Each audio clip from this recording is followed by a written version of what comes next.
What's going on, good people? You know how we get down. We getting ready to kick this thing off. The season is about to start, but we got the preseason going for you. So sit back, relax. We got you covered. We got a lot we gonna cover tonight, but damn it, we gonna get it right. So don't get left, get right. Hit that like and subscribe button on the way in. We got you covered. Let's go. Okay,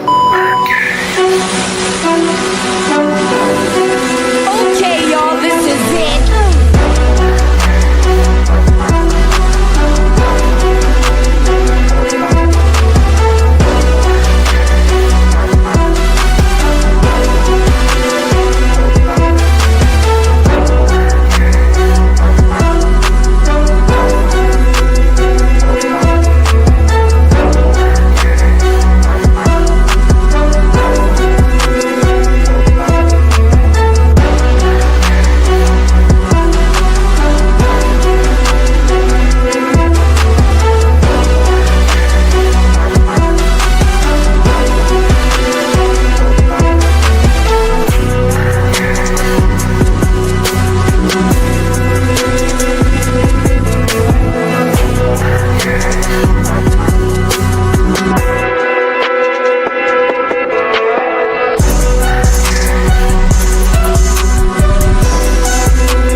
Well, ladies and gentlemen, you know how it goes. You always got to work out a little bit of the kinks and whatnot. We even deal with that here in the Birdcage. Had a couple of kinks to work out today, but it's always a beautiful thing when you have the folks in the building today. So we got K-Dub in the building tonight.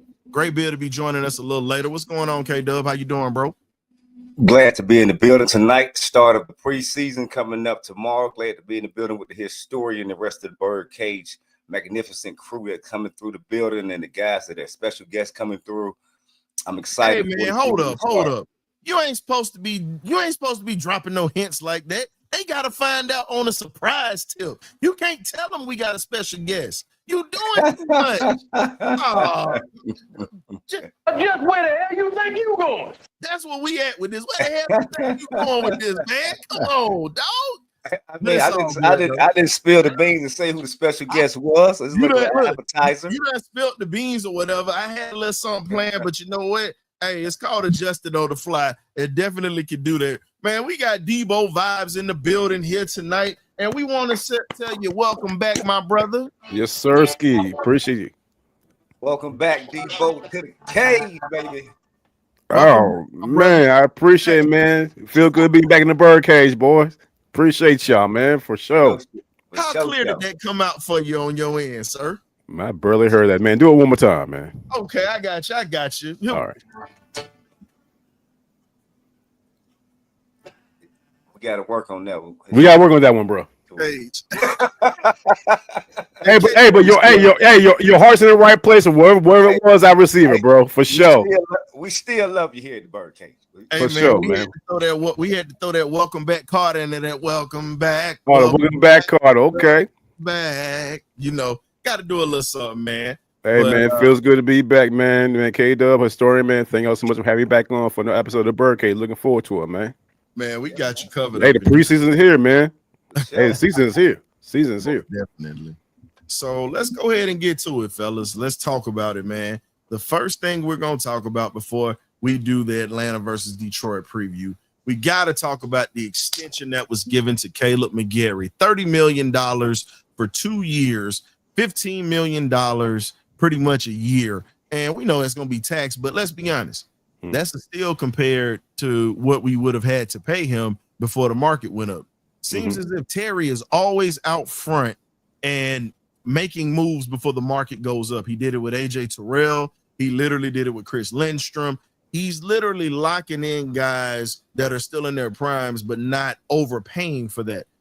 How important do you think this is for the Falcons to be in that situation to where they're paying Malibu start, and then I gotta let that clip slide. So it's your guest the honor tonight. You got for us, Debo?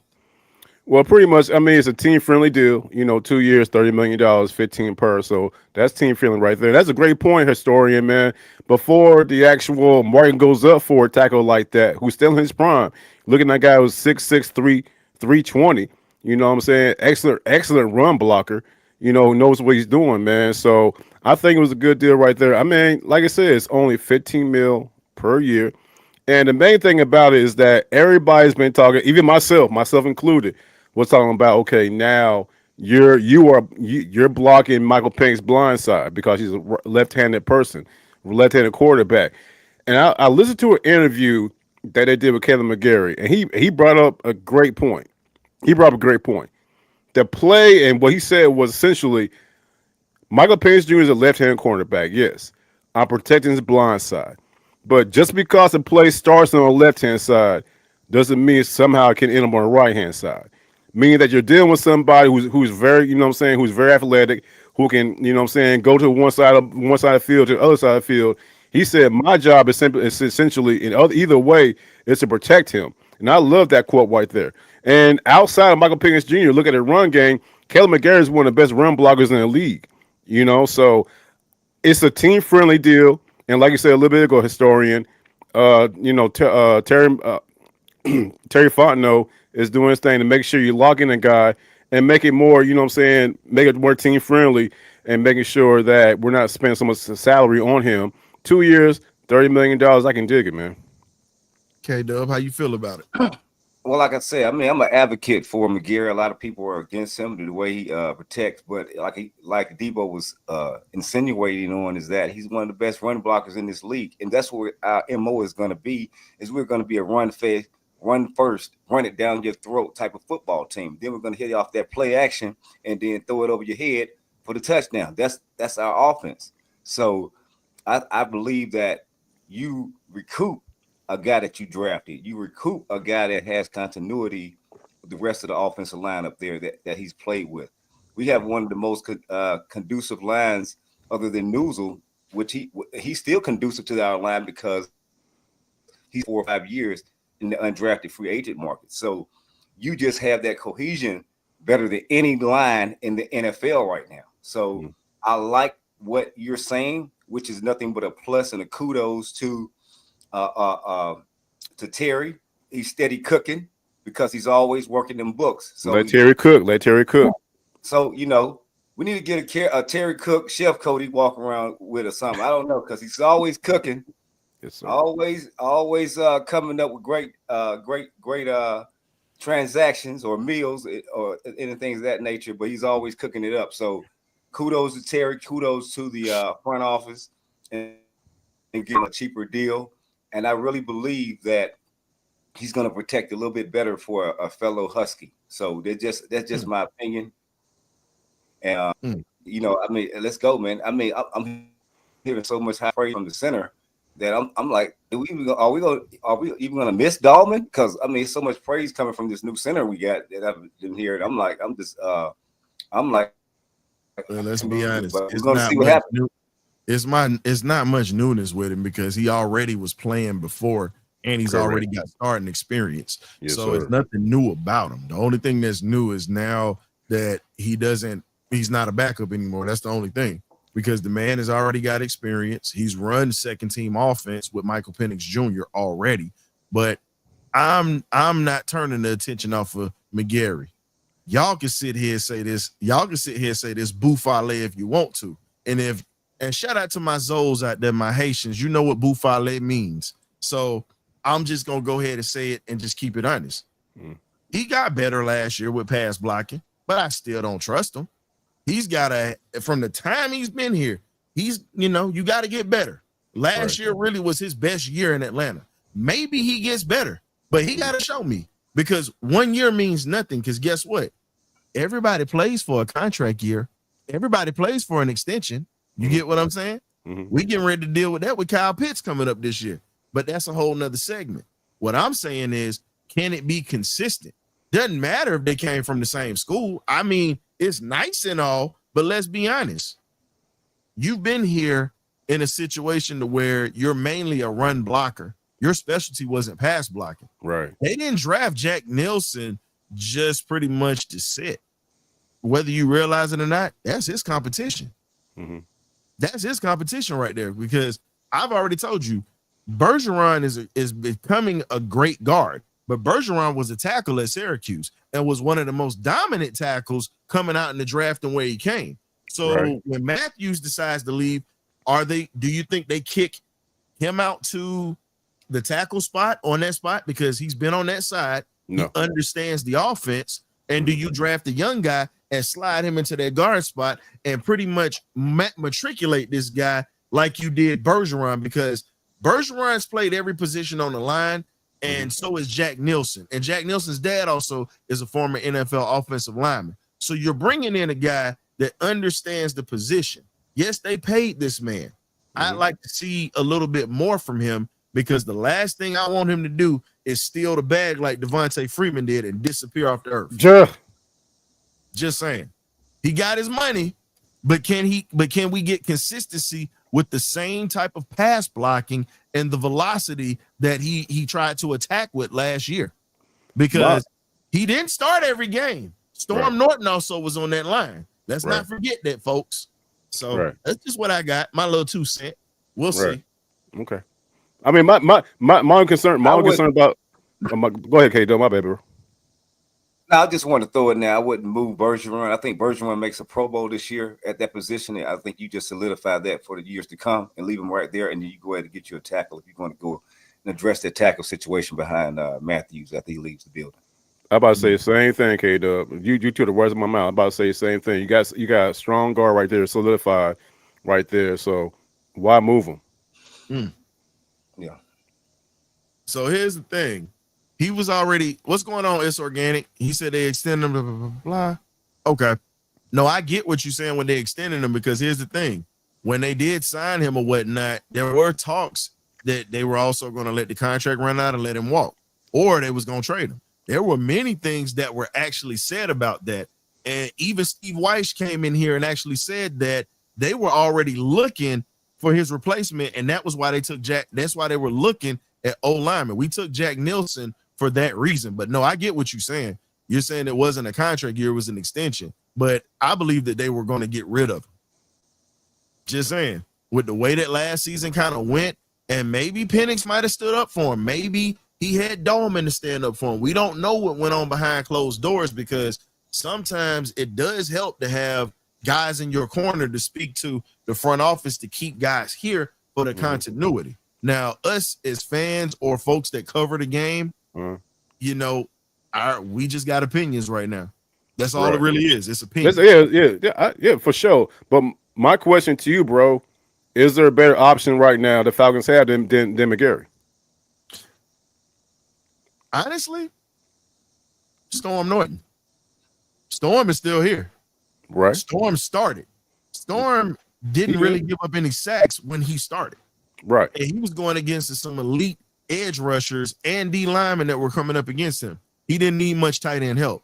Now, I know you're saying that Jack is a 3-year project, but here's my thing. Jack really isn't a 3-year project. You got to go back and look at his college footage. Jack is actually a guy who started majority of his time at pretty much at Wisconsin. And here's my thing.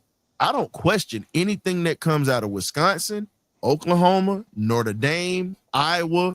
Hell, you can even throw Nebraska up in there too. When you talk about certain schools that have a pedigree for offensive linemen, and I'm talking about, you're talking 20, 30, 40 years of guys getting into the league and having durability and long-term success as offensive linemen in the league, those are schools I don't question, because they develop NFL caliber linemen. Even as rookies, they come in ready to go. Yeah, for sure. So that's why I'm like, the 3-year project thing, that's an opinion. We all got them, bro. I got to disagree with you on that part when it comes to him being a project player.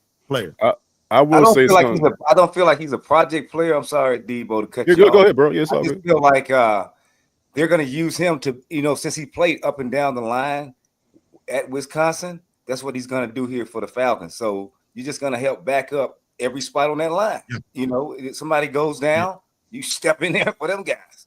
And so, And this is what helps.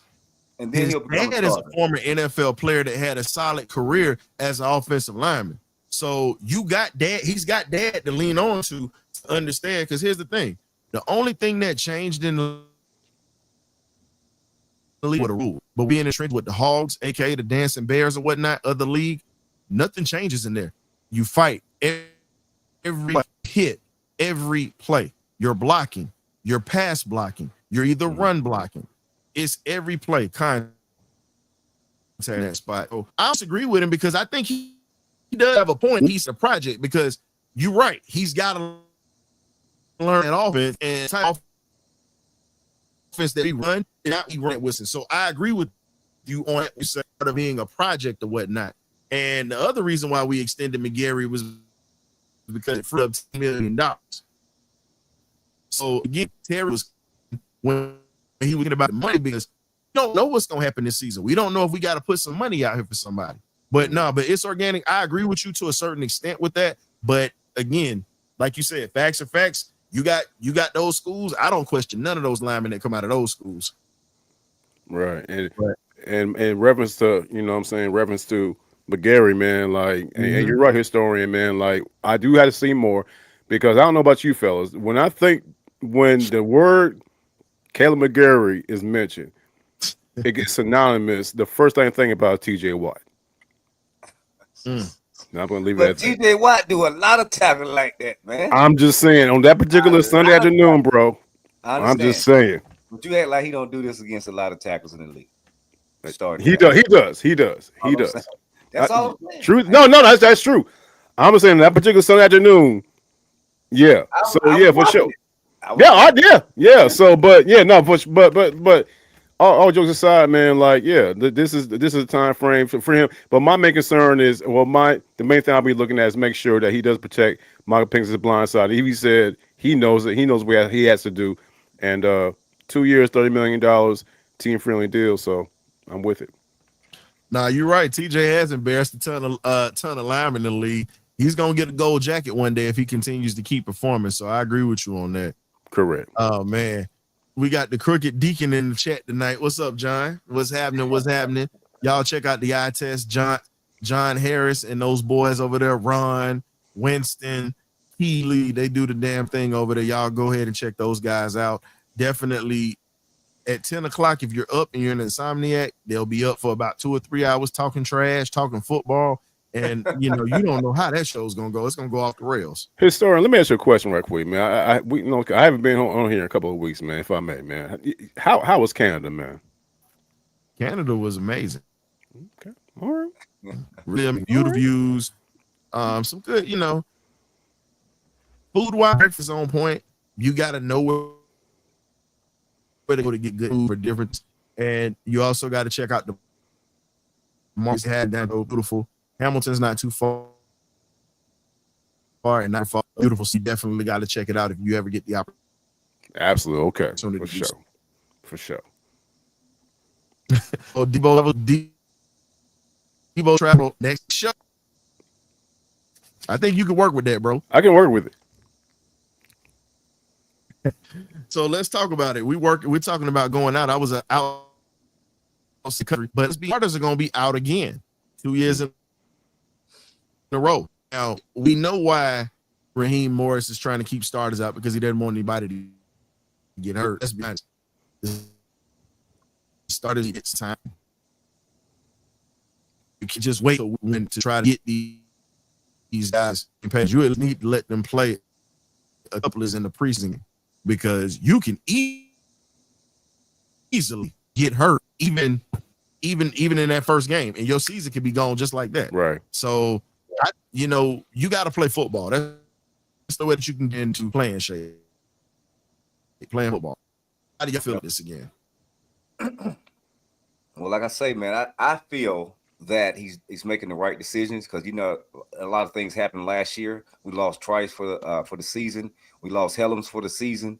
So we had a lot of guys go down. So let's try to get us as healthy as we can to week 1. because that's when it really counts. Let's get to what really counts, man. I mean, I hate for the guys that are going to preseason games because they're pretty boring if you're not seeing a lot of those starters out there. But get a chance to see these guys, the rookies and some of the second, third string guys and guys that could possibly make the 53-man roster.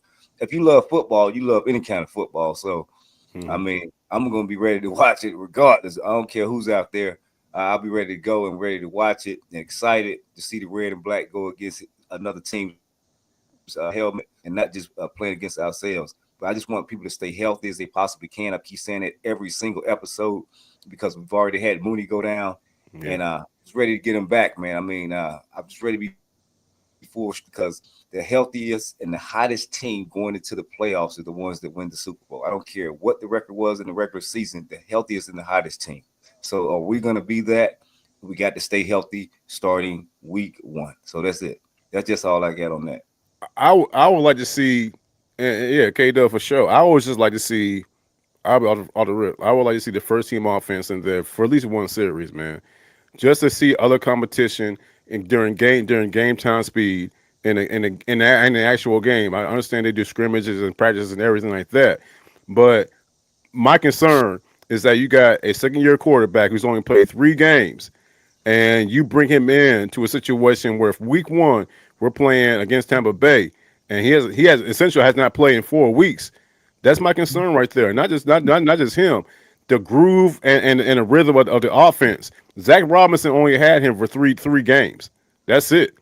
Zach Robinson had Michael Penix Jr. for maybe 3.5 games, whatever. But as a starting quarterback, Zach Robinson only had him in game time situations for only 3 games. I would like to see him having a couple more games on, you know what I'm saying, just to get a rhythm in stride. Because the last thing I would want to see is any kind of confusion with them going with Michael Penix Jr. not touching the first team offense, not touching the field, and then they touch the field all of a sudden against Tampa Bay, and there's any kind of confusion. So I would say, you know what I'm saying, have them play at least one series. Nando said it right there, man. Play at least 2 series, and then rest them for game 3. But definitely, man, keep the rhythm going. Does that make sense, fellas? At least have them going to a rhythm to make sure they stay in game ready shape. Okay, I feel you, but you've already made the decision for game 1. So maybe game 2, get them for 2 series and get them out of there and sit game 3. If that's the case, to appease the fans that have preseason tickets and get these guys some valuable reps. But I think that inter squad practice is going to be valuable reps against another team. I mean, I just feel like last year he was throwing the ball to Rudy Poots. This year he's throwing to the number 1 guys.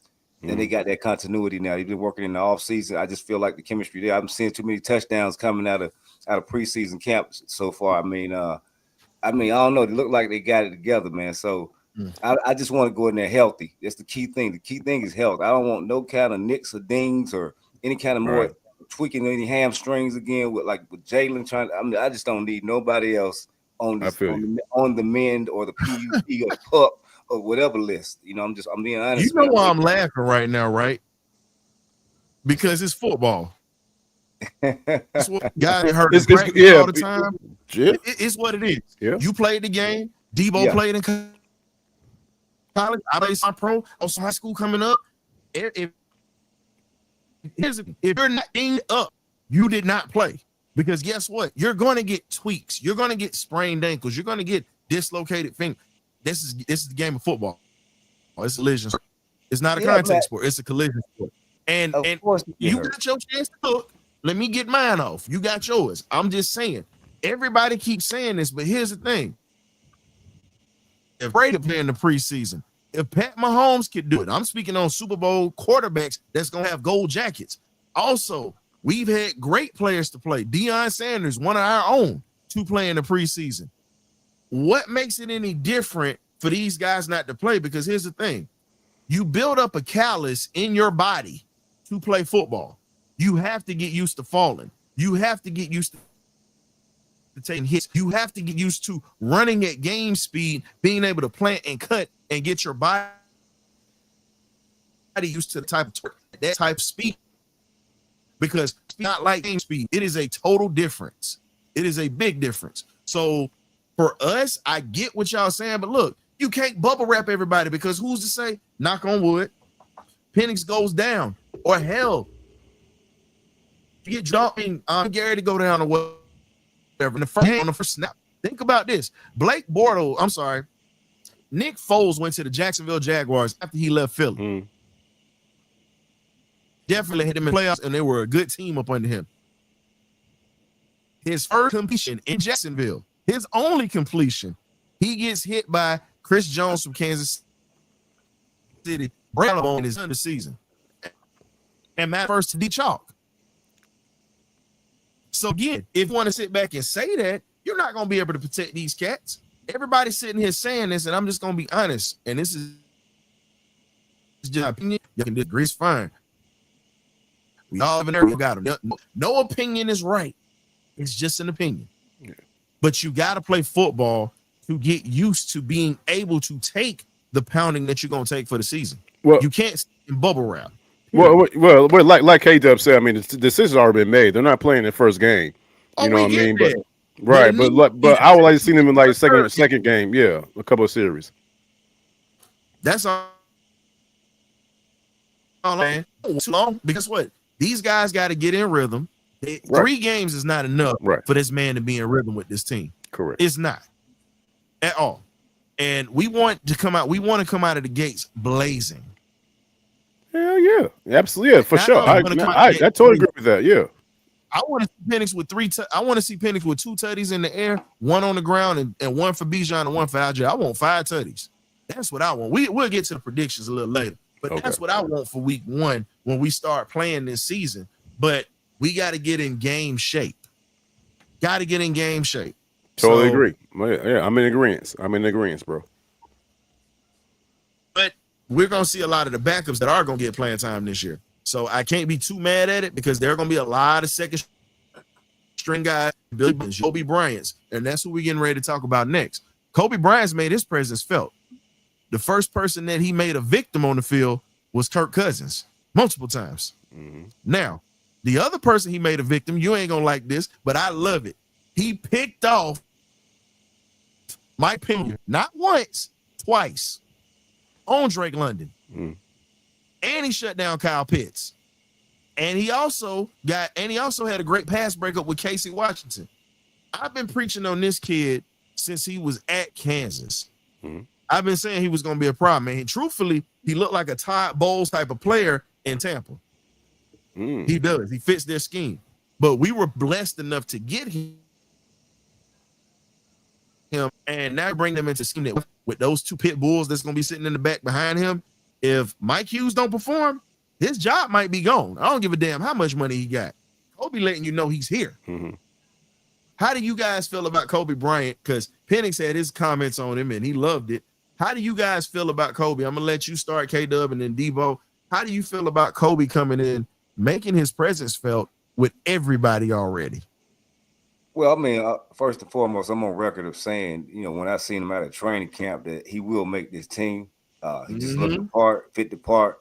He's a fan favorite already at training camp. People love Kobe.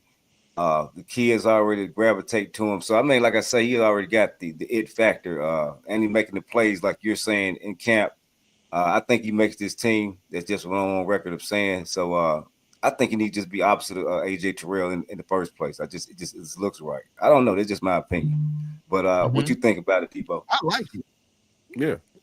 I wouldn't go, and I feel you saying I wouldn't go so far as saying starting him opposite AJ Terrell because again, we haven't seen him in the game yet. But you know what I'm saying. But from everything I've been hearing and from what you saw in practice, K-Dub, I've been hearing the same thing. But look at that guy right here. Look at his college accolades, man. This dude was a 3-time Big Ten first teamer. You know what I mean?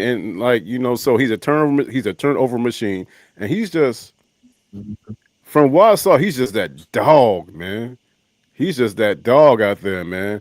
So from what everybody's talking about, for everything that I've been seeing from other angles at training camp, and from what you saw personally, K-Dub, yeah, for sure, he's definitely making the team. He's definitely doing that because for one, you can never have enough good cornerbacks, man, and he's definitely a good cornerback, and it's good for him to have Tuilich under AJ Terrell. learning under the secondary coach Justin Hood, and just get all the information in. But once you put him out there, man, yeah, I think the sky's the limit. He can definitely do his thing, bro. That it, but and Mike Hughes, that's my question, bro.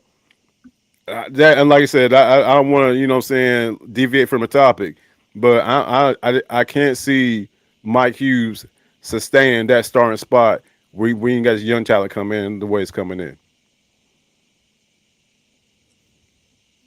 Same way I feel, man. I feel like you got a diamond in the rough with that kid. I mean, like you said, the only reason why we got him being an undrafted free agent is we only had 5 draft picks. We got to go back to that. It was a blessing for us to have 5 draft picks. Yeah, he was essentially our 6th draft pick. So these guys would sign here because they said that's the best opportunity for me to make a 53-man roster. They only took 5 guys in the draft, so that was their agents thinking, like Nash's agent, the wide receiver. Same thinking. That's how we sign these guys. They say, man, you got a chance to make that roster. They ain't got that many receivers over there. They got Drake London, they got Mooney, they got Ray, who else? So it's like you can make that team. So that's how they're looking at it. And I go make this team. Make this team. Both of them make it. Nash and Kobe make this team. Now here's the thing that we've talked about and we've seen when it comes to this. With this team, this receiving core has definitely been reinvigorated. There's competition everywhere, and it's not just Drake. It's not just Mooney. You bring in DJ Chalk. You still got Casey Washington. You still got Ray McLeod, who earned his job last year. And then let's be honest, Ray McLeod earned that job because Rondale Moore went down. Moore was supposed to be that third guy. Good point, Moore, bro. And Moore was a problem, but Ray understood that the rent. He pretty much was playing for the rent. That's what he understood. So I'm just being honest. He was playing like he playing for the rent. The man needed to understand that I need to be. But here's my thing. There's a couple of kids. You still got Kadero Hodge who's still here. Mm-hmm. That special teams ace, but you need him to step in. He literally showed that he can go get the football, even with Kirk Cousins was throwing to him. Right. And then you go back and look at the great catches that he made when Penix was in there with him. When Penix was putting it on him, he was showing that he had hands. Now, you also got Quincy Vanderbilt. There's another guy that's a 4-3 guy, good and tough, and definitely can go get the football. Don't look at where he came out of. Look at the film and look at what he put in the field. Definitely his weapon. So Atlanta's wide receiver room is deeper than it has been. It looks like 2016 all over again when you talk about the depth in that receiver room, because whoever you put on the field is going to get the ball. That's pretty much what it looks like when it comes to your receivers. Whoever gets put on the field is going to have touches. They're going to be able to do some things because all the guys that we have, they can block, they can catch, they can run routes. They have their strong suits. They have their weaknesses. So when you talk about it, it's a good blend of talent at that wide receiver position on this team. Mm-hmm. So when you talk about that competition or whatnot, our DBs are going to get challenged every day, every last one of them. Right. So that makes perfect sense. Another guy that we still haven't heard anything about was Dante Manning out of Oregon. Haven't heard anything. It's 4-3 guy, reminds you a lot of Robert Alford. No lie. He plays like Robert Alford. So again, if he actually makes this team, that's going to say something. So I feel like some of the guys that we had on the team last year, no disrespect, but they're considered riffraff compared to what we've brought in. As my grandfather would say, or my grandmother would say, rest in peace to Miss Mercedes Broadnecks, better known as Merc, named after one of the mascots on the show. I'll tell you just like this here. When you look at it, we getting ready to get rid of all the riffraff on this team, and it's really going to be cream of the crop all the way around, from special teams all the way up until the water boy and the towel boy. It's just competition everywhere. They jobs not even. Let me ask you a question right quick. You said something interesting, and I you know what I'm saying? Just I had to ask. From the water. When you say, it's the water boy. When you say the riffraff, Good boy. Everybody cream of the crop. Yeah, everybody can't make the team. Oh, So warm towels. who's your? Let me ask both of you fellas, man. K Dub and Historian, man. Who are you? Can name a couple if you want to that you know in your heart of hearts that you know is not going to make this team because they simply ain't going to get the job done. One of my guys Because of the newer talent coming in. One of the guys that I called out was Kevin King.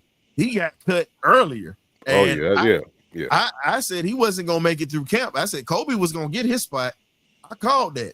And Kobe is working his way up, and he's already working with the number two. He's pretty much the number 2 cornerback.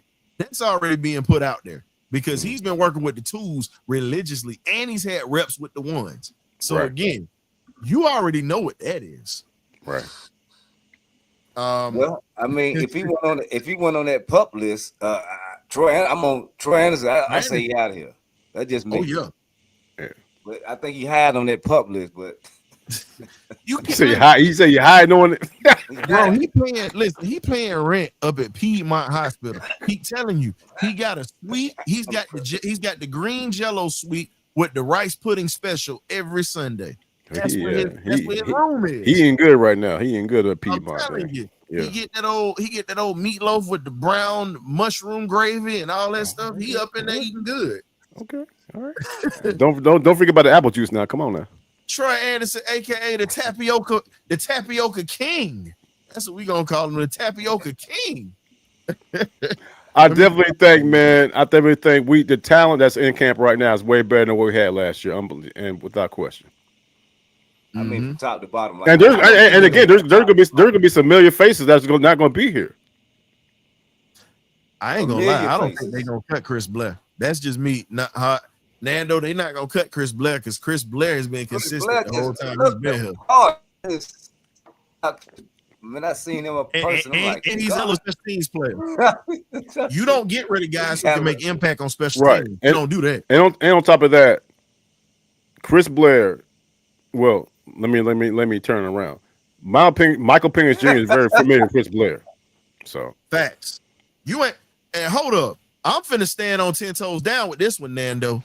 You ain't gonna cut one of my HBCU boys. You out your damn mind if you gonna cut one of my HBCU boys that's been performing. Now, if he wasn't, then I say you right. But I can't let you say that. There'll be no HBCU slid in the birdcage. Know that. Unless they hot garbage, just like everybody else. But we will never slander any players that make this team from the historically black colleges and universities. Please donate if you are alumni, and if you're fans of those schools, make sure that you donate. We also got to take a little commercial break, ladies and gentlemen, to talk about what we're going to have tomorrow for you guys when it comes to the game.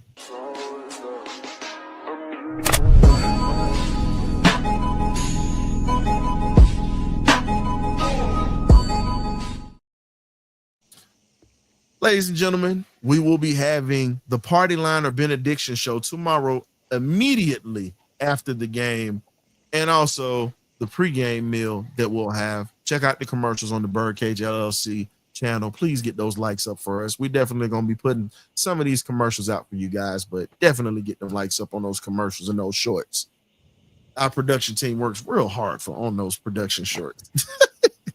Let me stop cutting up, man. Let's get back to it. But outside of Nash and all these guys, I know you're pressed for time, so we're going to try to move through this as fast as we can. You know, Walker's injury doesn't keep him behind the learning curve. Who's pressed for time? All I can say is this. Walker, his hamstring is not going to stop him from learning and being able to produce because they're still saying that he's producing. And I like the fact that he understands how to take mental reps because you got to remember, he sat behind Nolan Smith at Georgia when he first got there, and he sat behind a lot of those guys, and he was getting spot play. So it doesn't bother him to sit and learn. Even though he's not getting the headlines like JPJ is getting right now, I'm okay with him and where he's at because they still say he's still a problem and he's very disruptive still. But I want to ask you guys this. Got to throw this out here. This is next topic. The ornery attitude is becoming the standard in Atlanta, courtesy of JPJ We find, last time we had a volunteer in here, man. You know how it go. Chuck Smith did his thing. Chuck Smith, yes, sir. How do you feel at these young bucks? Because JPJ, Jalen Walker, Xavier Watts, and Billy Bowman, Billy Badass, that's what we call them, have implemented an attitude to this defense, and it's rubbing off on the offense because now you're seeing offensive players fight back and actually have some fight in and restart them. How do you feel that the ornery attitude is working out in Atlanta right now? Oh man, I mean, I think it's just new blood, man, and I love it. And I love it. It's something that the Falcons haven't seen, and it's something that we need, bro. And to be honest with you, it's something that like Falcons land sports teams need. You know what I'm saying? We need to add to. Yeah, like Michael said right there, it's about time. Yeah, we need to add to, man. So some of it, I'm seeing that JPJ is getting a little, is a little too much. But no, man, for him to go in there and stir the pot up a little bit, get things going, get the offense rattled a little bit, the fights and everything, and it being authentic. I think it's authentic. It's not played on. This man's really out there to do his thing, man. So you got a young Thundercats going out there, man. JPJ, Jalen Walker, you know what I'm saying, Billy Badass, Xavier Watts, and they showing improving, bro. So it's something that I love, bro. That's something that I love. And the whole fact that the offense is reacting off of it only makes the whole team better, bro. You know what I mean? So, but that's just my opinion right there. But no, I love it, man. Bring it. Yeah, I love it. I love the attitude they're bringing. I think we need one more guy like that. I mean, I like keep bringing that tenacity, that fire, that grit, and let's get back to some red clay down south doing football. I mean, I'm tired of the pea footing around and playing half A.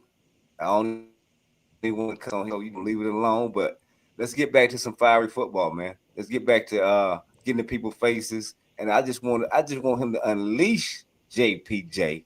No holding them back. And go ahead and get a couple calls in this game. And let the league know, oh, these are some new Falcons. Right, correct. This ain't your old Falcons. These are some new Falcons. So these points, I mean, it doesn't count. It's a preseason game. Go ahead and get it out now. We're going to get some different colors. If he does get in a scuffle, I just want to see who comes with him. Don't let JP be himself. Start no mess. Y'all better come with him. Come with him now. So K-Dub, that's a good point, K-Dub. I'm trying to figure if JP, like I said, this is just a, I'm saying, hypothetical. If JPJ, I'm saying, gets into it, man, who's going to be the other dog guy's back on the defense? Yeah, man. I can't let him be out there by himself. Crazy. If you could think about somebody, have his back. Hopefully Rook will come with him. Somebody come with him. Rook. I can see Dorless. I gotta give a quick get well soon shout out to Baltimore Ravens rookie cornerback Bilal Cohn. He broke his leg. It definitely wasn't pretty at all. It really went sideways when he went down in the end zone. Just pray for the cat. True rookie.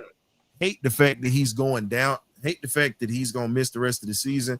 But my thing is the way that it broke, he might not play again. So again, when we sit back and think about it, like we were saying just now, this game you can get hurt in practice in any game, and that was a reason. Maybe that might be the reason Raheem doing it. But here's the thing: either way, it's a physical game, and every play is not promised to you. Every play is not promised. So understand, take it as your last. If you played the game, you understand what that's like. You know what it's like to go through some things. But that right there is something that we don't want to see any players go through. But unfortunately, that's the brutal part of the game. And you can't protect folks from injuries, no matter how minor or how major they are.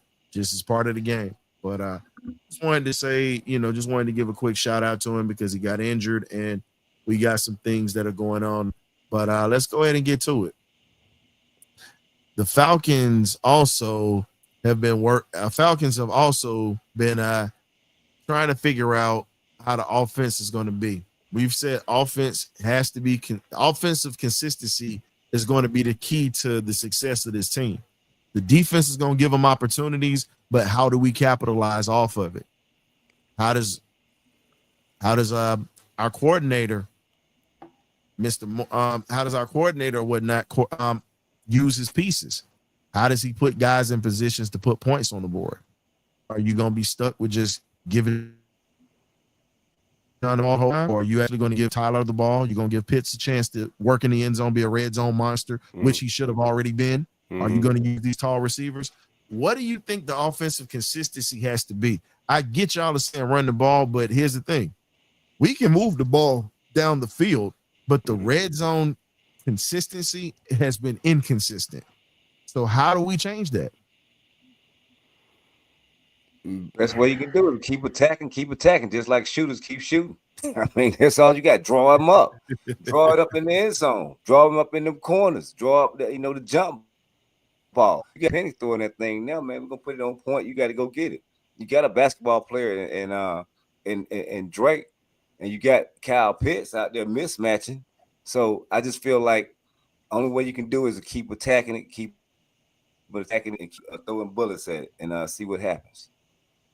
Yeah, no, I agree, man. And I think there's interesting dynamic about it, bro. Historian, man, because like we have something this year that we didn't have last year. It was a mobile quarterback inside the red zone. He can run in for a touchdown, man. And on top of that, like I touched on a little bit ago when we talking about Caleb McGarry, you got a guy who can shift the play from the left-hand side to the right-hand side, keep the play going, get one of those guys open, and throw the ball. So you're looking at the overall dynamics of it with Kirk Cousins as being kind of like being stuck in mashed potatoes. Whereas with some Michael Penix Jr., you're gliding around the field. So the speed of the game is going to be way more better, in my opinion, for the Atlanta Falcons offense, and that's how you get more points. Once you're in the red zone, and on top of that, man, you gotta do Bijan back there, bro. You know what I'm saying? So Michael Penix Jr., his speed and the way he has a football IQ, and him be able to process, that's going to be the key to answer your question, historian. How we can get more points on the board side of the red zone. So before we get to the next section of this here, we have somebody joining us. We got Graybeard joining us right now. What's up, Graybeard? Appreciate you stopping through. I know you just getting off the job, getting that onion, keep the bill collectors out your pockets.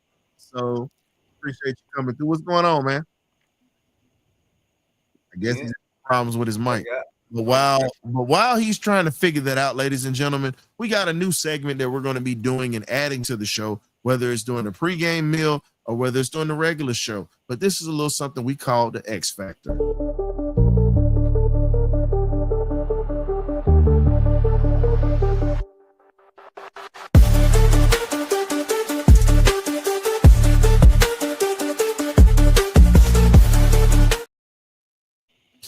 So let's get to it, man. The X factors of the ball game tomorrow, they're going to be backups, but we got some folks that's going to be out here trying to get it in or whatnot. Oh, snap. Somebody that's unfamiliar is in the chat right now. I ain't seen this face before. He got Big Low in here. Boy, what in the world, Bo? Hey, what's up, Bo? What in the world, Bo? I'm just saying, look, the last time I saw this Joker, and now he want to show up and show out. Boy, my feelings is hurt. What in the world, Bo? He just finally showed up. I'm just messing around. Big Country Low is a busy man, always out here cutting shorts, helping coach kids in football. I'm just cutting up. Yeah, on top of that, man, Big Low Country, man, he the best rapper of all the ATL content careers, and he's the best golfer, man. He be out there in that golf game, something serious, man, for real. What in the world, Bo? Hey, man, he said best golfer. Hey, man, you might as well go ahead and start playing in these tournaments, Bo. You know how it go. But he must be done golfing today. I'm with you on that, Mike. But let's get to the X factors of this Atlanta and Detroit, the X factors. I gotta say, for me, I'm gonna go first because see, everybody always screw me over in this segment of the show, and I ain't letting that happen now. Yeah, I'm gonna tell you this here. So my defensive X factor is gonna be Kobe Bryant. He's gonna get a chance to play, and he's gonna do his thing. Also, offensively, I've got to say on that offensive line, I really want to see the offensive line as a unit block for Easton Stick, and let's see what he's going to bring to the table, because at the end of the day, we don't know when those quarterbacks are going to be used because we got to keep 3 of them. Yeah. Emory Jones is still here. I already told you. I know he's a Georgia kid, but that's a former Florida Gator. I don't want nothing up out of that damn swamp or anything that's been touched by that damn water down there. Y'all can have that. It's just pretty much like how Robin Harris said, just because every time they come in here, I got something for them. Understand that. I got something for them. Okay. Who do y'all I got the offensive line and I got Kobe Bryant tomorrow with the defense. What you got? Offensively, man, let's see some my X factor is Nick Nash, man. Let's see what he can do out there, man. You know what I'm saying? Dude led the FBS last year in touchdowns. You know what I'm saying? So let's see what he got out there, man. What kind of skills he got, his route tree, what he can do out there. Defense, for me, defense easy, man. Berlin Trice, the forgotten man.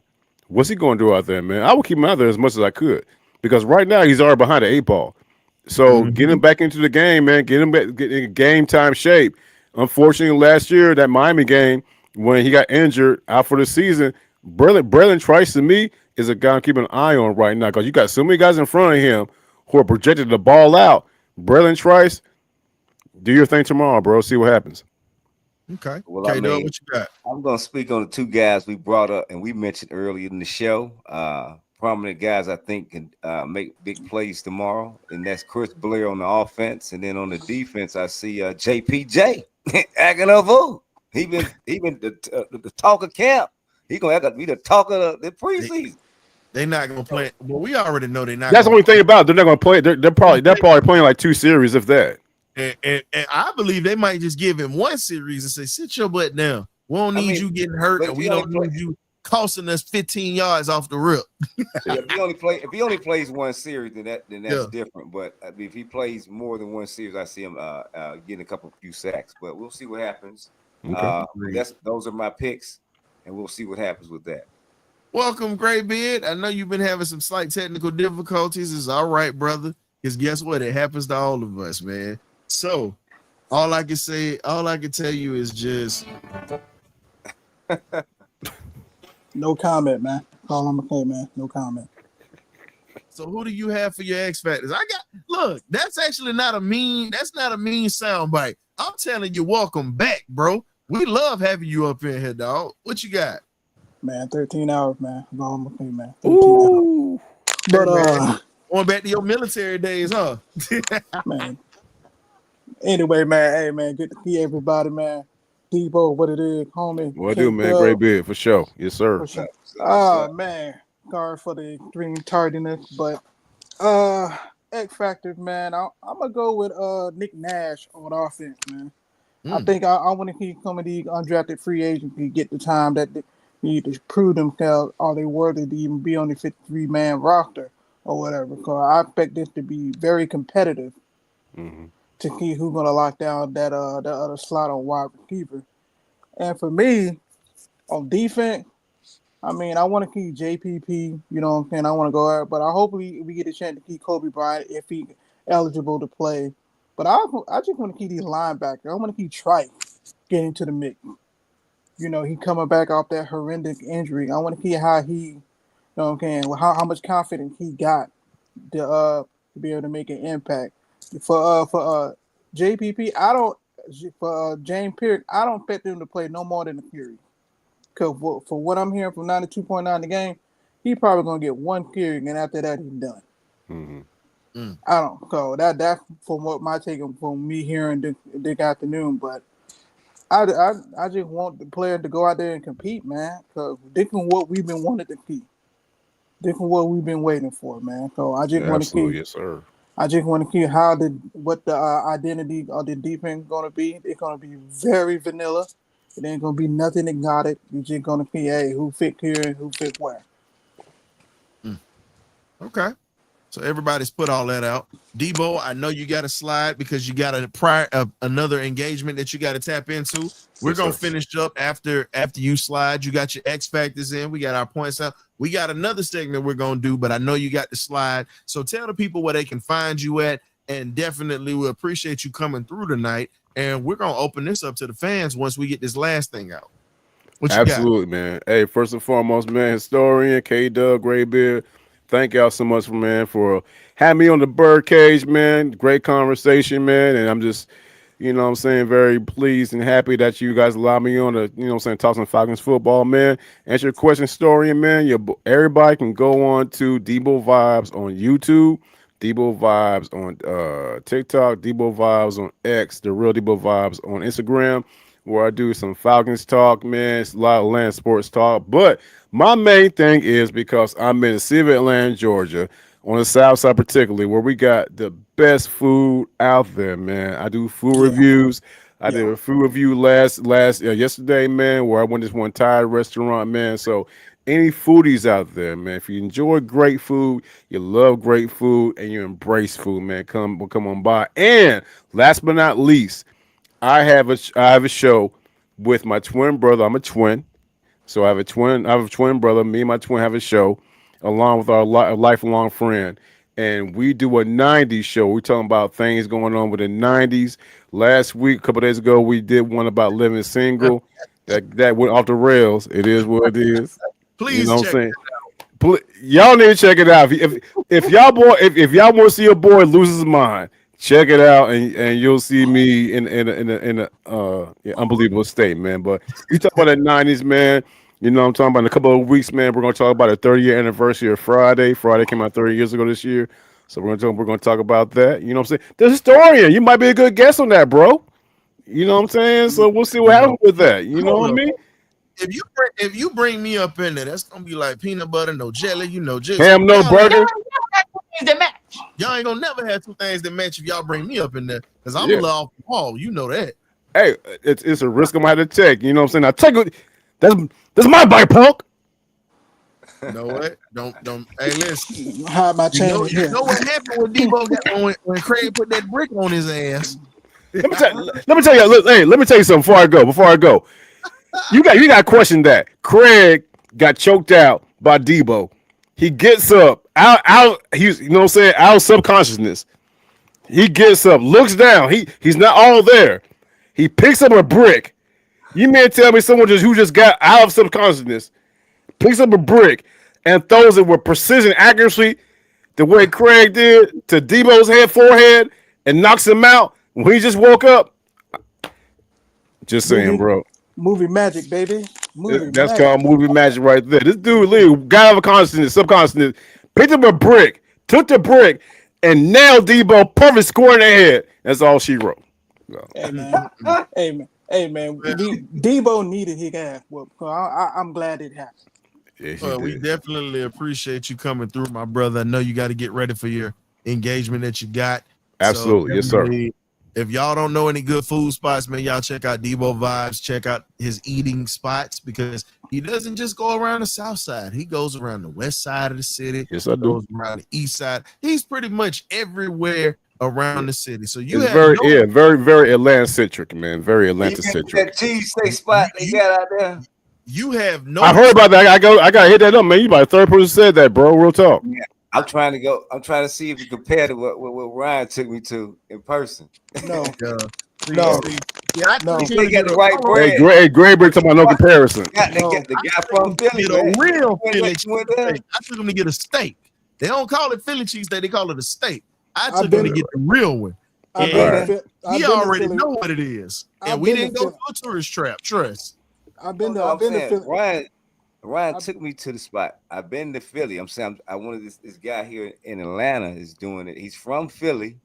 He's getting the right bread. I just want to see it look right on Instagram. But I gotta taste it. Anything look good on IG, bro. Yeah. I'm just trying to figure out how you did a review there. Don't get it twisted. It's good, but I've been to Philly before. Nah, but wow. He said somebody said, look at this. Somebody said Norton isn't better than Storm Norton isn't better. Yeah, Storm Norton ain't better than Caleb McGarry. Okay. As a pass blocker, he is. Let's keep that a buck. As a pass blocker, he is. I need you to give me the numbers of how many sacks McGarry gave up since he's been in Atlanta and how many Storm Norton's gave up. then we'll address that. We'll address that. I'm not gonna dig in the Rolodex. Do your homework today. It's like we always say, do some homework. And just coming in. He came in late. I like my boy Ricky Smith, dog, but I got to hit him with one of these. He just came in here trying to come for my neck. I beg your pardon. You got that kind of ball working. But let me start. Shout out to Ricky Smith. He's one of the best followers. We got a ton of great followers. He's one of my favorites and whatnot too. Comes in. We talk a little trash here and there, but he definitely is a huge Falcons fan and talks great ball, man. Love that cat, man. But all I say is this here, man. It is what it is. But thank you, Debo, for coming through. Yes, sir. Absolutely, man. Thank you for having me on. Thank you so much. Yes, sir. Take care, fellas. Debo vibes coming in the building. Shout out to Debo. Next time I got to have a brick for him because he coming in here thinking he finna just bully me, talking about, give me my chain. He said that to me before the show started. Oh, you don't come in my house like that. Hell no. Put my chain. Don't come in my house like that. I love Debo. That's my guy. But hey, how did Prime tell him? I got one thing to say. This is my house. I built this, and this is my house. You don't come up in here trying to take my chain. Not in here. Nah, shout out to Debo, man. That's my guy. That's my guy right there. Debo But let's get back to it, man. So we were talking about X factors. Here's another X factor that we do have to bring up: the field goal kicking game. Oh, yeah. We get to see old long leg Lenny against young Wei Koo. So we getting ready to see what a kicking battle looks like, and if this guy can actually kick in the preseason against people that are trying to get a job. We'll see. Now look, I've done it before. Yeah, I understand this is a football game, we want to win, but this is more of a evaluation than anything. I want to see what the offensive line, what they're gonna do, what the defensive line is gonna do. And like you said, special teams, man. I want to see how we are looking now on 3 phases of football. I know it's gonna be sketchy. I know it's not gonna be like clean or whatnot. I just want to keep people go out there and compete and whatnot. Like I said, I want to keep tracking the rest of the board, especially the people who came off an injury or whatnot. I want to see how they bounce back. Facts. I think that was the one that, we talked about the X factors, but to me, I feel like that's going to be a big thing because we have to figure out who's going to be kicking the football coming up this year. We got to figure that out because if you get rid of Koo, somebody will pick him up. But we got to see what this young guy is going to look like. And can he kick under pressure? That is something like anybody can look good on a field kicking with just shorts and a t-shirt. But can you kick when the game is on the line? Can you make a field goal when you need points to put your team ahead so you guys can win the game? Can you win the game?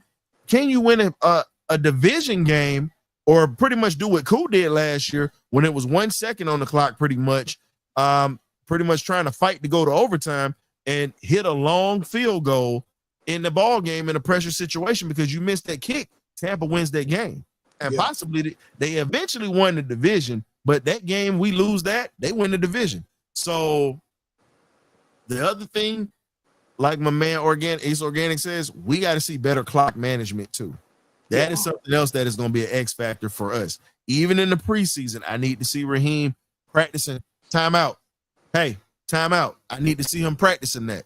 Or practicing, hey, when you throw the challenge flag, throw the challenge flag when there's a legit chance to do it and there's a legit opportunity. So I think, we've named some of these great opportunities to really do some stuff. And at this point, we have the tools to win. We just got to put it together. I got a question. I think on that kicking situation, I think what they'll do is, since Koo has, like you're insinuating, his story, he has the experience and the moxie to do it in pressure kick situations. He's won us games basically off his legs. So they'll go with that, and they'll place the backup kicker on the practice squad, and they can't touch him because he's an international player. And then when Koo starts to start cooing, then we'll bring him up, and then he'll get his job taken. That's just what I foresee happen. Cool. But But I mean, that's just what I see happening. This is my prediction, but I could be wrong. He could get beat out, and then the guy here. But I think he moves to the practice squad. We keep him around. He can't get touched because he's an international player, and then we pull him up when Kuz starts to, act, start not doing what he, I don't even want to get into it. The misses, So that's just what I see happening. I got a question. My bad. I got a question. So, how long do you think we keep Kirk Cousins in the game tomorrow? He's not playing. He's not playing. Already said. He's not playing. Easton Stick is playing, and Emory Jones is playing. Okay. Jones. It's that vanilla. Wow. Okay. So, also, before we let the fans in here, I want to give a shout out to the first defensive MVP in the NFL and Black Supreme Court judge for the state of Minnesota, Mr. Alan Page, Hall of Fame NFL football player, one of the greatest to ever do it. Class of 1988. He's a part of the NFL 100 all-team. He's a part of the all-decade team in the 1970s. 9-time Pro Bowler, 5-time all-first-team pros, and he was the 1971 MVP. So you're talking about a defensive tackle that was an MVP, and he was the 2-time Defensive Player of the Year. And, I mean, what more can we say? 4-time NFC champ during this time. Unfortunately, he did not win a Super Bowl, and he's also a recipient of the Presidential Medal of Freedom. And as a summer job, and just a little tidbit, I got to show my history side. He actually helped build the NFL Hall of Fame in Canton, where he's from. Was pretty much a lumberer. He actually physically helped build the building that his bust actually resides in right now. So happy birthday, Big 80, to one of the greatest defensive linemen to ever play the game. And nobody can take that from him, because how many D linemen do you know that have an MVP? Not too many. So shout out to Alan Page. All right. So I just dropped the link. We're going to let the fans come up in here and talk with us, because we're also going to have a pregame show. But, again, we pretty much are in a position now where we're going to let fans come in. Right now, we want to talk a little bit with you guys. What are you guys expecting to see tomorrow? Because the pregame meal show is tomorrow, where we're going to let the fans come in, and you pretty much got an hour to chop it up and tell us what you want, what you expect. What are you looking for this team? We got some things that we're going to dive into tomorrow. But if you don't want to come in tonight, it's okay, because, again, we definitely got a little something that we want to do for you guys when it comes to the show. Graybeard, I got a question for you. What up? So this is a random question segment of the show. Oh, hell. I got to throw this one out here. So hypothetically, this is a hypothetical part of this. Raheem Morris wins the Super Bowl in Atlanta. But what if he doesn't do it with Michael Penix Jr.? What if it happens with Kirk Cousins? What do you think this fan base does with Kirk after the horrible, horrible representation that he had on Netflix and the BS that he pulled with us? Now, I want Penix to win. Let me put this out here, because I don't need y'all clipping this and saying, the historian said, no. Hypothetical situation. Michael Penix is my guy. I want Penix to be the one lifting that trophy. Let me get this straight. However, hypothetically, how do you think this fan base would be if that happened? Well, to be honest with you, man, I think, first of all, the fan base is going to be overjoyed and probably going to be tears of joy, because we finally don't reach that freaking mountaintop, that Mount Everest that we got so close to a few years ago and fell off dramatically. So, and I think number two, the fan base owed this man an apology, including me. So, that's I'm not the thing, giving man. him an apology, even if he man, do look, it. Man, we gotta eat crow. We gotta eat. No, listen, I'll be grateful for getting that, but after the way that you carried yourself, hell no. But at the same time, I gotta look at it like this. Man, I'm with organic. That's my opinion. What organic said. Man, we ain't gonna give up. Wait a minute. You said you ain't gonna give up. Yeah, that's pretty much what it going. No, I'm just being honest with you, man. Hey, look, I feel like organic feel. We're gonna figure out the pieces later. We just happy we got a chip. But no, but that's a legit question. That is a legit question because Kirk is the number 2. Now we don't want anything to happen, but it's just a legit question. I mean, but what if that ever happened? But it happened with Philadelphia when Wentz came in. I mean, things happen. No, you talk about when he went down. Nick Foles got out. Yeah, you know what I'm saying. And here's the bad part: Chip Kelly ran that dude off, and Philly had a franchise quarterback with that dude, and he bounced around, and then he comes back and wins a Super Bowl in Philly. Come on, man, that's a. I don't know what kind of story you would call it. That is just, and unfortunately, it was at our expense. Unfortunately, yeah, the man got hurt. I think during the Washington game, he came in. No, it was the game that Carson Wentz got hurt. I was on duty. I will never forget that. They were playing the LA Chargers, but they were San Diego at the time. Carson Wentz was running the ball and was diving, got hit on the side of his knee and tore his ACL. I was sitting on watch, and the reason I know about it, I had a search and rescue case that day. Right. Okay. Yeah. I remember that because them damn Philly fans was up in there. Oh, we might lose. We gonna lose the rest of these games. I'm gonna tell you the truth. I'm gonna tell you the honest to God truth. When that sorry son of a gun went down, I was smiling like a Cheshire cat because I said, "Damn it, Atlanta got a shot to go back." Because with the way that offense was running with him, it was like a well-oiled machine that year. Like he was a lead MVP candidate that year. Exactly. Everything he did was right. So when he went down, I said, "Oh, we got a chance." And then when we came to Philly, they was nervous. I'm gonna tell you the truth. Oh, they was nervous because let's be real. Whoever won between Atlanta and Philly in that game was gonna kick the hell out of Minnesota. Everybody knew that was gonna happen. Yeah. And a stinking Florida Gator ended up screwing us in that game. No comment. You ain't got to have no comment because it's the truth. The last great defensive back to come out of Florida was Joe Hayden. Keanu O'Neal was straight dumpster juice, garbage, hot garbage. I stand on that, and y'all can get mad at me all you want. I'm gonna say it till they put me 6 feet in the ground. Wasted first round pick. Yeah, you gonna stand on the side over there by yourself with that. I'm fine with it. Stay behind over there. But here's the thing. What can you say outside of the few big? I'm gonna leave it alone. I mean, you got you're right. I'm by myself on this one, and I'm driving this car just like you drive the Penix bus.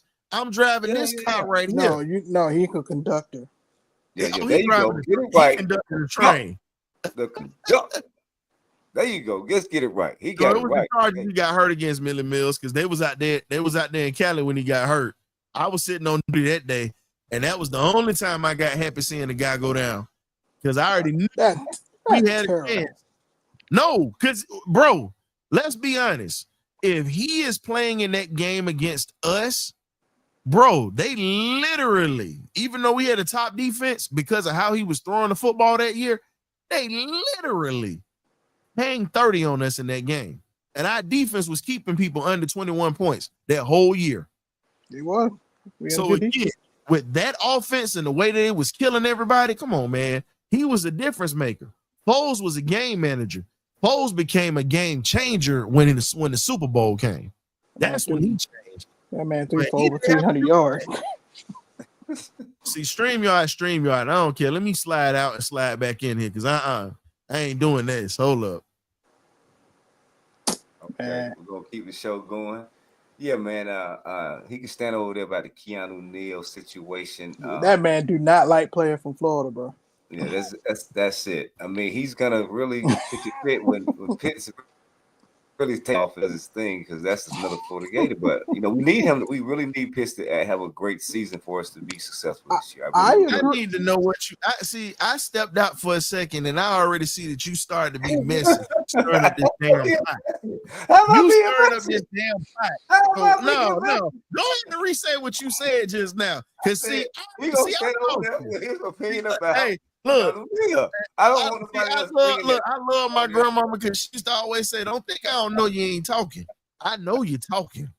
I didn't say I wasn't talking. I'm just saying I want to let him know that everybody, all the listeners and subscribers, he's on that opinion of Keanu Neal. That's all. Yeah, That's all but I mean, but let's be real. Everybody knew that he was suspect in coverage coming out. The reason why he was brought here was because Dan Lannon was trying to turn him into Cam Chancellor. That was the reason why. And the man was built like Mr. Glass. I'm sorry. Yeah, definitely. I agree with you on that. Yeah, he will get injury. That man, listen, that man could fart and pull a hamstring. That's how bad it was. But he did make an impact while he did make an impact while he was here. Oh, Millie Mills. Dang. Get on board the train, Organic. I love it. 6'6", 250. Yeah. Hey, I agree. When we know who the first interception was on.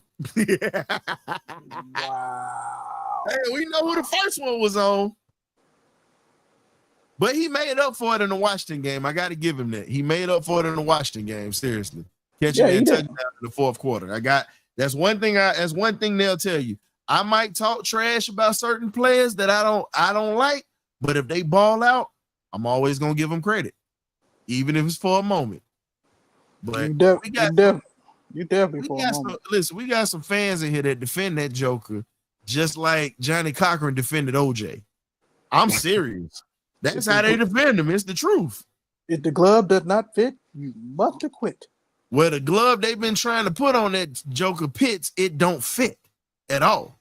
So we've been acquitting. We haven't been acquitting anything. We've been convicting this man of lack of production. And is dead. Let's be real. The argument was killed with Brock Bowers over in Vegas with 3 horrible quarterbacks in 1 year. We understand Brock, aka no. He was supposed no, I don't want to hear that because we heard all this mess about unicorn this, unicorn that. I don't care. We heard all of this. And guess what? Excuses have been more prevalent than facts. And outside of facts is also, how do the old people say it? You got more excuses than you got solutions. True. As the old people would say. Guess what? Bowers was one guy that figured it out. Oh, Lord. Look who done slid up in here now. We got Ron in the building. Ron, look, get him, Ron. Get him, Ron. It's getting ready to get ugly now. This Joker done slid up. Hold up. Get him, Ron. Get him.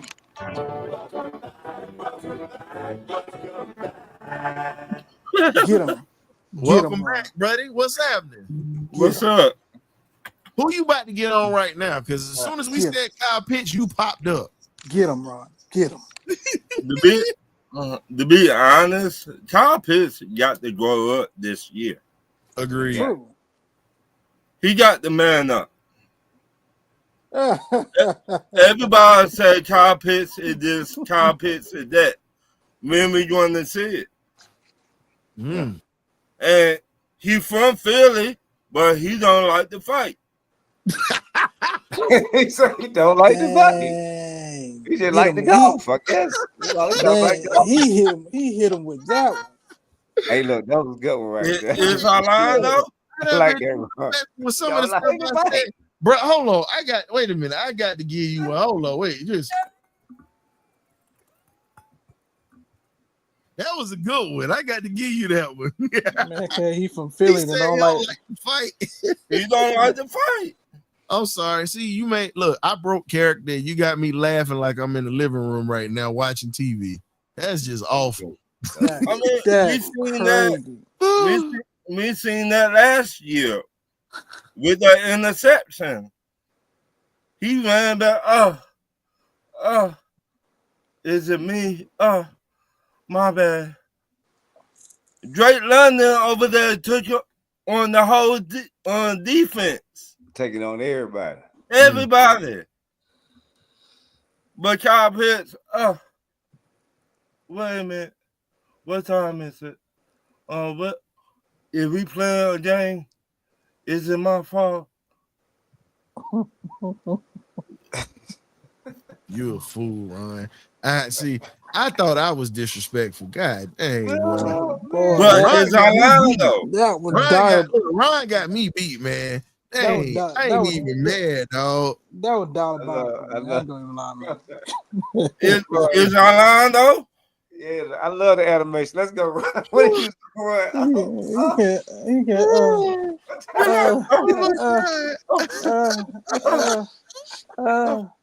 Go Bill. He better not do that this year. Hey, I'm gonna tell you this here. Wait a minute. He located in Bucks County, which is the suburbs or whatnot. He from Bucks County. He ain't from the inner city. He from Bucks County. Nah, he from Warren. No, he is from Warminster. Look, he is not from Norristown. Don't disrespect Norristown like that. I rocks with Norristown. Norristown got some dogs in there. What happened to Pitts? Hey man, listen, the man is a football player. He just works here. Yeah, that's my point. That's my point. Hey man, let that man go, bro. He should have never said that. I didn't mention him. K-Dub mentioned Pitt starting it off. That's who started it. I told you he was in here being messy when he brought me up when I stepped out. And now you done brought Ryan up in here to start some drama. See, this type of foolishness we don't need. I didn't say that about no, hey, hold up. I ain't coming for no foolishness. Bernie Mac said, I'm gonna say it again. It's just what it is. I ain't coming for no foolishness, but we got it. Well, yeah. We need Pitts to do something. Oh, I just saying. If you turn over the ball, act like you gonna go fight somebody. Throw a shoe. Throw your glove. Do something. No, this is what I want him to do. I want him to become a red zone threat. Yeah. I'm gonna tell you what I want from him. I need 800 yards from him. It's doable in 17 weeks. I need 800 yards. Yeah. I need 7 to 8 touchdowns. And I need you to average at least 7 to 8 yards per catch. That's what I need from you. Yeah. That's what I need from him. How many catches you want? I don't think it's horrible, but I think it's something that he can bring in. Oh, we got somebody else coming in here. We ain't seen this one in a long time. We got Kool-Aid in the building. What up, Kool-Aid? Kool-Aid. What's up? It must be the start of the season, baby. Yeah, season's about to get ready to start, man. The Hawks had you a little frustrated with the draft, I know, but you were happy with some of the moves. But now that you're seeing that the Falcons have made moves, we hadn't talked to you in a while, man. How do you honestly feel about how this season is going to go? Because we start tomorrow. With no turning back now. You got these young aliens, as you like to say. How do you feel that this is going to change?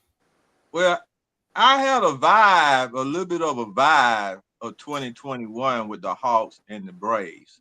Yeah. Now I'm getting this coming up with the vibe with the Hawks and the Falcons. It's still gonna come down to the coaches. It's gonna be a lot of chess games. It's gonna be a lot of games where it's gonna be coaching. It's gonna be a coaching game. That's what I'm saying. You know, it's gonna be one coach making a move and another coach making a move. And it ain't gonna be just based off the player's talent. So it's gonna be some of that, and they're gonna come down to Raheem, and they're gonna come down over there with the Hawks too, in some of those real serious games. You got to really get in it. But yeah, I feel good about it. But that scenario you were saying about with Kirk Cousins taking us to the Super Bowl, I had dropped that on my daughter. Now she's a big fan of the Falcons and the Braves, and I had dropped that on her. I said, now this is the scenario I dropped on her though. I said, well, where does Michael Penn? I said I don't like the point of everybody trying to run off Kirk Cousins, because there's a chance what if Michael Penix get hurt, then you won't have a qualified quarterback that can come in and finish the job. Yeah. So I was telling her that, I said now in my days, the coaches were stubborn in situations like that. When they make a choice of starting like Kirk Cousins being the quarterback, they would say, okay, I understand the situation, but Kirk Cousins is still the quarterback, staying with the plan. and they stood packed on it till they finished the plan. There was a lot of them say, well, I'm gonna stay packed with the quarterback. This is my quarterback. Even though he hurt, he's still the starting quarterback. You the man until I bring him back in a situation like that. But that's just one I had dropped on her, and she was like, well, you want my quarterback to get hurt? I said, no. I said I just don't think it makes sense to run off a great quarterback that's better than what you already have. Now, you don't have a quarterback, a backup quarterback. Your Kirk Cousins gone. So that was my opinion to her. Yep. And I was saying, then I said, now what if? That was exactly what I pointed out to her. What if he get hurt and Kirk Cousins come in and lead us to that Super Bowl, and everything start going back the way it was planned? Kirk Cousins come in here, take us to our first Super Bowl, and then Penix come in and finish it off and give us another one. Where did that come back like that? But who knows? And that's the thing. That was what the hypothetical situation was. I want Kirk to be healthy. I want Kirk to be the guy. But at the same, I'm sorry, not Kirk. I want Penix to be the guy. Excuse me. I'm saying Kirk. Y'all forgive me for that. I need Penix to be the guy.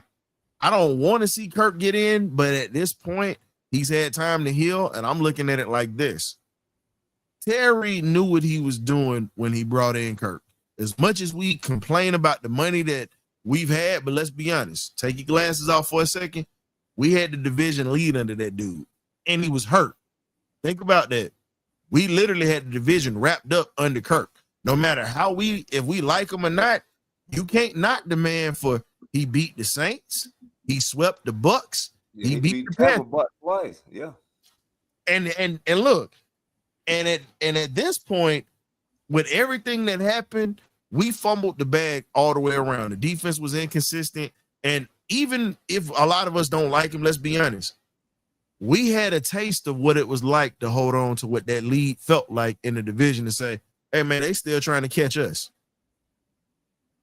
And see, Pink's the print on how to win and really what not to do. What not to do. So, Kool-Aid, I'm with you on that because, look, God forbid anything happens to him, knock on wood, I believe the good Lord going to take care of the kid. He's been through a lot already. But push come to shove, we got a capable backup on the bench. He's overpriced backup, but the man is backup in the league. And exactly. And he got experience.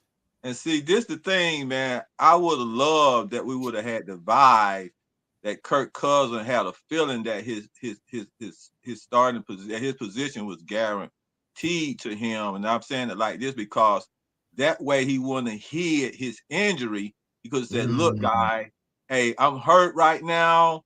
So go on and let my man take over, then I heal instead of trying to hide it and go out there and play with it and look like a piece of crap trying to play with it.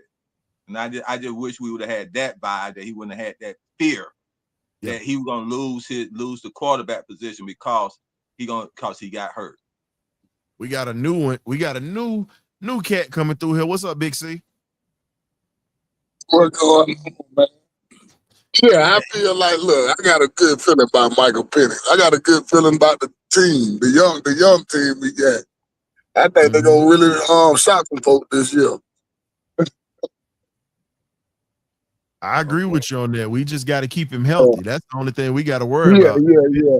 One thing I know about Penix, he don't look to run and he get the ball out quick. So, as long as that offensive line can hold up, he get the ball out pretty quick. He don't hold on to the ball. He get rid of it real quick. That's one thing I like about it. That's the thing that drew me to him. When he was in Indiana and he got hurt, blew his knee out because Penix was one of them dudes that just would get out of Dodge real quick. Yeah, he used to run. Yeah, he had to learn to be a pocket passer. Yeah. And shout out to Kalen DeBoer for helping this kid turn it around and literally become one of the best passers in the game, in the college game that came to the league that was pro ready. Now, I don't need Kalen DeBoer getting Alabama ready this year. I need my dogs to go ahead and handle their business. But hey, you can't deny that man's track record with quarterbacks. That's why it's a beautiful thing that we got him. So hopefully we protect him on the blind side. And then that was Arthur Blank call. Michael Penix was. That was Arthur Blank call. That wasn't Raheem them. I don't think that was Terry. I think Arthur Blank told him to pick him. Actually, Steve Weiss kind of put it out here for us and whatnot. That was Terry. Because Terry already said, it was Terry and Raheem, because they said, if we gonna go down, with what we want. Well, that was. Yeah. I remember everybody dogged the Falcons at first. Now it look like a good idea now, don't it? Because think you don't about hear it. nobody saying they made the wrong call now. That's like water under the bridge.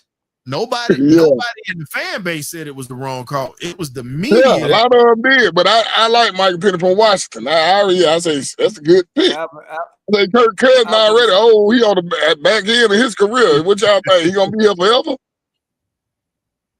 I got a question for Big C and Kool-Aid, Ron, and I got another separate question for you, but I'm gonna ask y'all to this. So we talked about X factors or whatnot, and we got a lot of these guys that are getting reps with the second team, and we're seeing, as I said earlier, the riffraff getting cut. You get what I'm saying? How do you guys feel about the undrafted free agents that we brought in? You talk about a Kobe Bryant, a Simeon Barrow out of Miami that was the ACC Player of the Year defensively last year. How do y'all feel about those two young bucks on this defense, and what type of impact do you think that they could bring to Atlanta's defense? I think Kobe Bryant gonna make the team. He had an interception Monday when they were scrimmaging. I think he gonna make the team. I think it don't. You know what I'm saying? He gonna make it. Yeah, I really think Kobe Bryant gonna make it. Well, I personally have been checking those guys out, but as for I think Kobe Bryant is the one that's been ringing out for me, not to be a person to been paying attention in the last month or so. But that was one of the, other than my other guys with Roll and the draft picks, but that was the only one I think was humming out was him. When I was hearing his name a lot, and I just passed by. Now, you were talking about Rook or Roro. Here's the thing. Rook has Morgan Fox that we got from the Rams, but you got to add Simeon Barrow in there from Miami. And you're talking about a guy that's a 300-pounder that can play the zero tech, can play the 3 tech. He can play it 4. Like, he pretty much can play everything on the line, and he's a 300-pounder that definitely can play that nose tackle spot. And I'm not comparing him. Let me make sure I put this out. His game is similar to Warren Sapp's. He's not Warren Sapp, but his game is very similar. Quick hands, violent, and very fast. And he's strong as a bull. So, all right, Ron, question for you. When you look at the wide receiver room that's coming up this year, what do you expect with a lot of these guys that's getting their opportunities? Do you think that we're going to have a wide receiver by committee, or do you think we're not going to really use the weapons that we've brought in for this team? Wide receiver by committee. I mean, they all bring something different to the game, to us. Nash, look what Nash did in college. Look what he did in college. You already talked about numbers. Right. He led the college football in touchdowns and yards.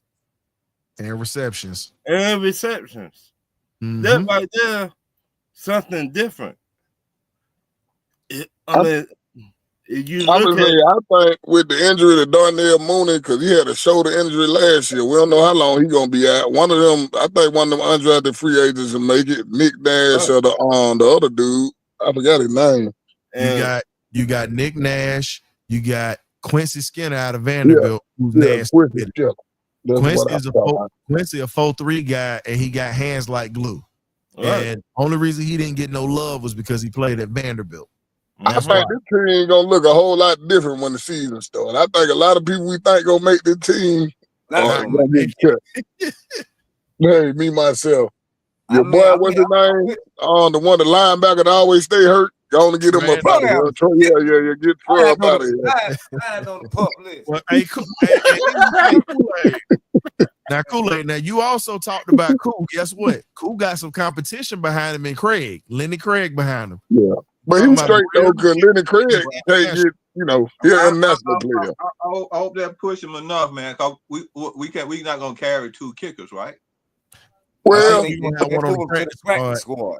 Yeah, he's an international player, so they can't cut him. He's an international yeah, player. they can't cut him. Yeah. So I do what I say. I feel like if Koo starts to be cooing and start missing and stuff, then we bring him up from the practice squad and let's go. Let's see what you got now. It's your time. It's your show. That soapbox. Yeah. Look, K-Dub and that soapbox getting ready to get real treacherous with Koo. See the way he treat Koo is how I treat Pitts. So that's what I'm saying at this point. I ain't even gonna let you have that one like that one, bro. I'm putting together. I put those out like a $2. Hey. I put together Kobe and 00. Yeah, you. That's how I feel about them too. I give Pitts a break though. Cool and Pitts, man. I'm like, man.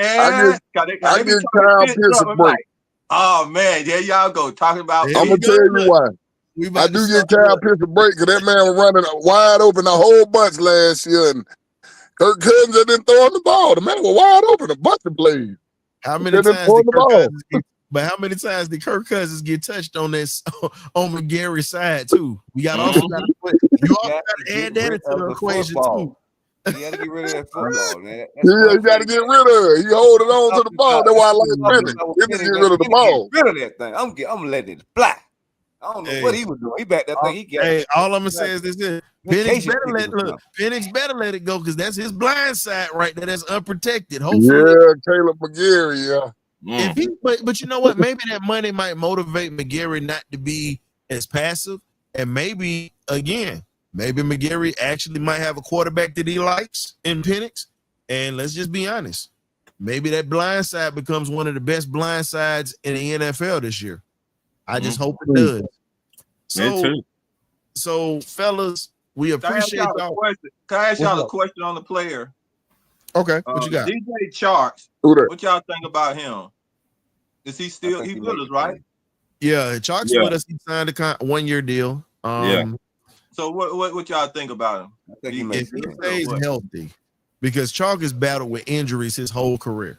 If he can stay healthy and mentally, Easton Stick was a teammate that he had with the Chargers, and that's why he came here and he spoke up for him. When you got somebody to speak up for you with the front office and you're a backup and not even guaranteed to make the team, and they bring you in, that carries a lot of weight to how much respect they have for your game. So all I'm saying is this: if DJ Chark can stay healthy, I think he's a problem. But at the end of the day, we just got to see what his health looks like, because if his health is not grade A during the season, that 1-year deal is really a low risk. It's a low risk reward. We don't lose out on money on him. So we just need him to get out there and go on a go route. Just go. That's what we want you to do. He's a damn good route runner too. Yeah. It was tough at LSU. Yeah. But we don't want you taking no extra hit. Just do a go route, man. Let's go. We don't need you to do that. Go. Run straight down the field. So fellas, we gotta shut this down tonight, but at 6 p.m. tomorrow, we're going to have the pregame meal. That's where the fans get to come in, and it's just pretty much geared for the fans to talk about tomorrow expectations. We need y'all to come in and support that, because that's for y'all. We created this for the fans. So pregame meal comes on before every Falcons game. On the road, at home, it don't matter. We come on.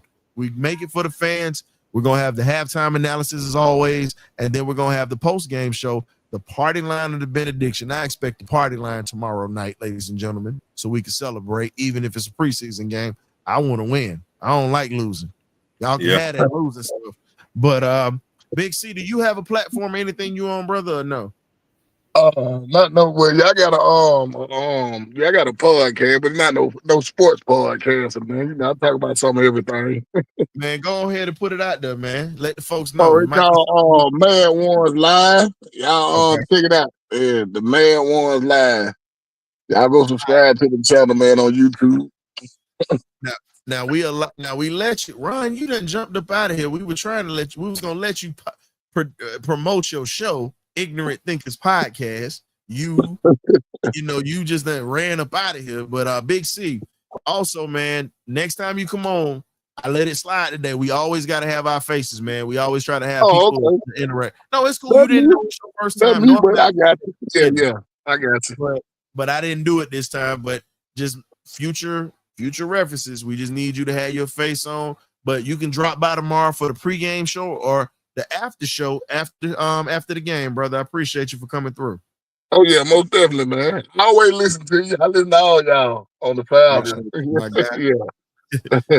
Kool-Aid, let the folks know about your channel, my brother. You've been doing it for every sport in the city. Kool-Aid. ATL Kool-Aid drinkers. I'm just a commentary on the sport, just giving my opinion. What is right or wrong? I'm just giving my opinion on my channel. That's it. For all the 8 Atlanta sports, especially the Falcons, the Hawks, the Braves. You know, sometimes I shoot at Georgia and Georgia Tech a little bit. I might even throw in a little HBCU with the Morehouse, or even Georgia,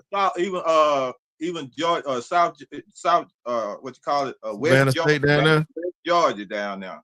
Yeah. You know, so I'm talking about Georgia, you talking about West Georgia and Georgia Southern. Yeah, I know what you're talking about. Southern, West Georgia, and something. You know, sometimes them boys be having a good season. We don't nobody be knowing about them sometimes. Also, Georgia State, man. I be hollering out at Georgia State. Yes, so Coach McGee, shout out. Hey, you know, they got a little flavor every now and then. Be hoping them boys finally come up every now and then. And then I got another channel working on called JWS Cash Support Network, man. It basically talks about cryptocurrency, stock market, also different types of investment to create a passive incomes. Okay. And that's basically what it's about. Yeah, be interested right there. Hey, Kool-Aid, you know I'm all about it, so I'm gonna definitely be looking for it, my brother. We definitely appreciate that. Already up on that called JWS Cash Support Network. That's all you have to do. Put in Cash. All right, we'll definitely be looking forward to that. And we definitely look forward to seeing you tomorrow, because I know you're gonna be watching the game tomorrow too. I'm gonna be watching the game, but I got a really heavy. I'm gonna turn it on. I'll be listening to it, and I'm gonna be listening to you. It depends on if I get through with my customers in time. You know. Okay. So hey man, business is first. We gonna be here all year, so you already know you got an open invitation all year, my brother. I definitely gonna turn the TV on. I'm gonna come in, my customer, sit there and watch y'all guys, man. That's you know what I'm saying? So we'll do that. Definitely appreciate you, my brother. Appreciate you. When I can't get in on the phone or do like this, I can point at the TV and hit the thumbs up. We working on a little something. We might we might be able to get if you can't get on like this at Kool-Aid, we might be able to get the phone lines working one day. I'm just gonna leave a little tease out there. We working on a little something. I just leave it like that. Okay, that sounds good, man. Yes, sir. All right, guys. I'm glad to see y'all up. Glad I was able to catch you. And yeah, for sure, we'll see y'all tomorrow. Good to see you still breathing. Tomorrow, though, for sure, though. Hey man, we definitely look forward to having you on the chat, my brother. Thank you again for coming through. All right, take care, man. Yes, sir. K-Dub, it's been an amazing show. I didn't think we was gonna go that long, but you know what?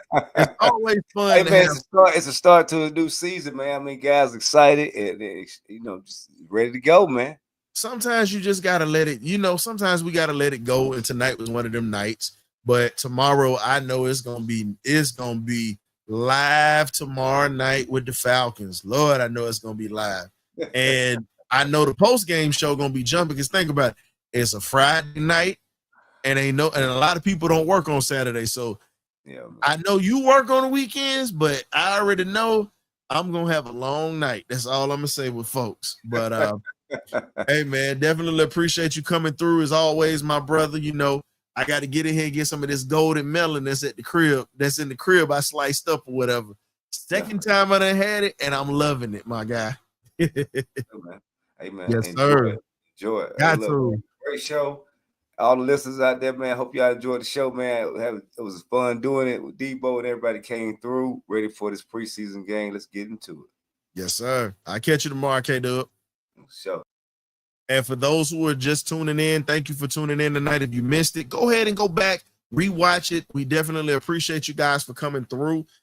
Check us out tomorrow. We got the pregame meal tomorrow, and then we also have the postgame show and the halftime analysis. So this is your boy, the historian, signing off in the Birdcage LLC. Hey, man, you either get right or you get left. We'll catch you then. Dose.